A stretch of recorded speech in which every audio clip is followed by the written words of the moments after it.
right, so today I'm going to talk about the history of the project, how this all began.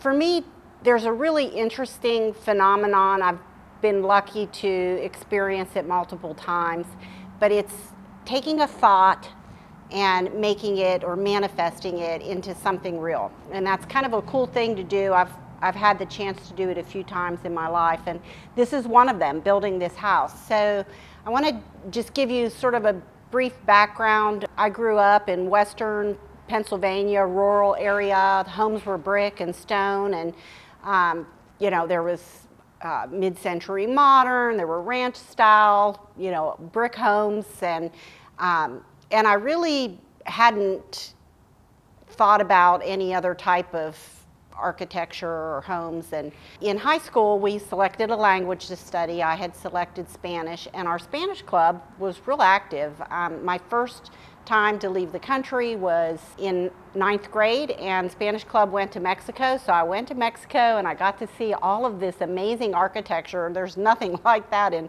western Pennsylvania. And then the next year the club went to Spain, and I got to see even more, and actually all the Moorish and Arabic influence in the architecture.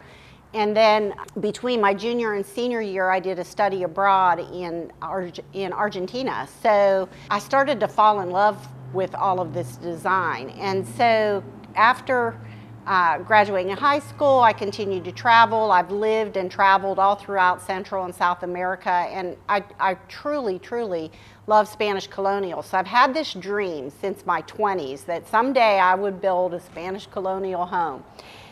It's just always been in the back of my head, and I'm finally, 40 years later, able to actually make it happen. I have this saying, I have a number of sayings that I just sort of live by, but one is about luck, and luck is where preparation meets opportunity. So I knew that I would eventually buy a piece of land where I could build this home.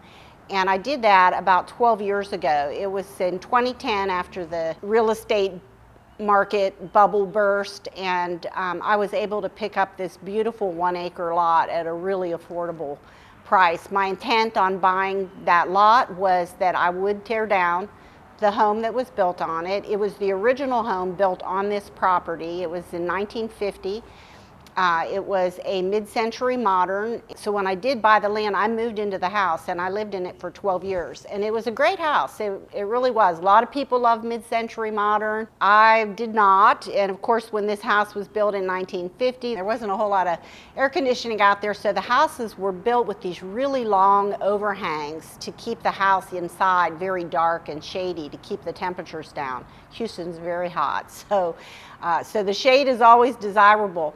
But every time I would walk into this house, especially if I had been at the beach or, at the beach house or something, and I'd come home and then all of a sudden I'd walk into this cave. And to me, it was really depressing.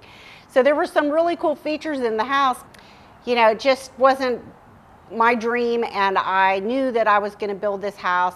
And I actually thought I would start the project much sooner than I did. But because of the size of the project, I needed to save up a lot more money. So I moved in 2012, and then in 2018, I started working with an architect. His name is Rodolfo Fabre, and at some point in this process, you'll get to meet Rudy, and he'll tell you about his background. He's fabulous. He took everything, all the ideas I had and the things I wanted to see happen in the house, and he took all those thoughts and put it down on paper and came back to me, and it's exactly what I had said. And I was amazed by that he actually heard me. And then he studied the precedent for Spanish colonial. And as we were working on the design of the home, we were looking at, he referred to them as moments, that there would be different spots in the house where you could have a moment. Where I would sit and get to drink a cup of coffee, or a little nook where you might want to sit and read a book, or just the flow of the house, that it's meandering, that you wander through the home. And I really wanted the house to function as an event space. I love having parties, and the way we designed it should accommodate lots of people. And so the design actually took 2 years. We started in 2018, and we submitted the plans to the city of Houston for permits to start construction. We submitted it in February of 2020, and March 2020, everything got shut down for COVID. So, of course, city plans, 3 months is sort of a maximum timeline to get your plans back. We didn't get them back till July, so the city had shut down too. But then by the time the plans came in July, the business was barely open, and I honestly didn't know if my business would survive the pandemic. We were completely shut down from mid-March until mid-May. By the time the plans came back, we were only permitted to operate at 25% of our normal capacity. So, and then that increased to 50%. And then in the fall, like November, December, we were operating at 75%. And then when all the vaccines came out in January, people started getting vaccinated and started returning to, normal life. And by March of 2021, I knew that the business would survive. People were eager to get out into the world and participate again. And in 2021, I went to the bank with the project and said, okay, I'm ready. And they looked at my 2020 tax returns and just laughed at me. So they wouldn't accept them. In fact, 2019 and 2020 together was totally unacceptable.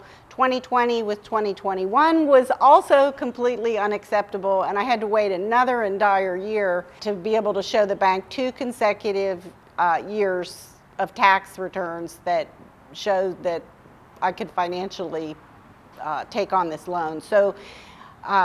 So things were slow from the time I purchased it till the time we did the design. The design took 2 years, and then we had all of these delays. So the original thought as a child or a high school kid going, wow, I love Spanish Colonial, to the opportunity to buy a beautiful piece of land at an affordable price, and then to save up money and then to get it designed and then to actually get it financed. So this is just this really long process. But I guess it was in my mind through the whole time, and I was willing to ride it out. And so here we are in 2023. The project has begun, it's underway, it's moving along on schedule. We anticipate it's probably going to take about another full year, so 16 to 18 months to build. And I'm sitting in the bare bones of the living room, and I'm just so excited about this project.